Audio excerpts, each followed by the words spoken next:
Hey, sorry, I got cut off, but I just want to explain this assignment to you, like 3 minutes, I promise.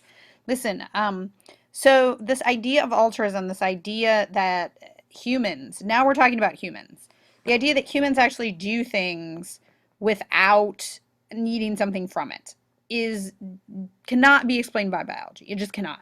And C.S. Lewis famously is kind of one of the first person that really ferreted out this idea of what is fair, what is right. I mean, you've heard little kids say, that's not fair. Well, what does that mean?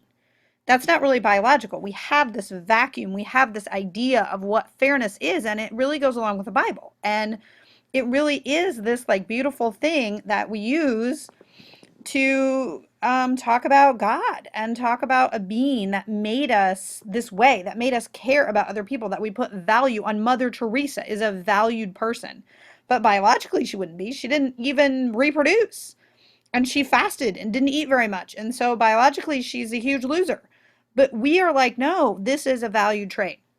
Well, E.O. Wilson here talks about, in the book, he talks about sociobiology, and E.O. Wilson really says the evolutionary basis of certain behaviors in humans. When he goes into humans, that's when it becomes sort of controversial.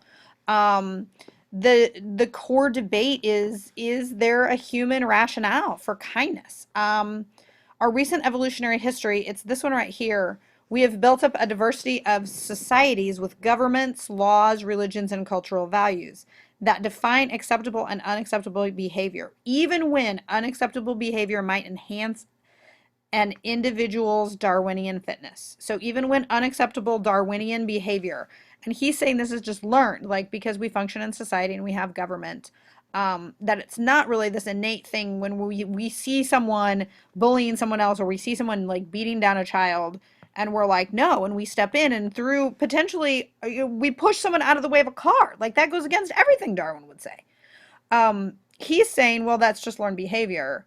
C.S. Lewis is saying something else. C.S. Lewis is saying that's God. That's God in us. That's our divine nature. And so we'll talk about this maybe a bit in class on the last day, but I really want you to kind of begin thinking about what that looks like and what does that mean, and read the part in your book about E.O. Wilson, or Google him. You can Google this theory. You can look for information on him. You can talk with anyone, your pastor, your parents, your friends, your roommates, your whatever, the class. We'll have a discussion about it. But I really want this question answered well in terms of you actually thinking through, what does that mean if someone comes up to me and is like, well, it's just biology, it's just a learned trait. Is that true, or is there more to it? So that is all I just added on 3 minutes. Sorry.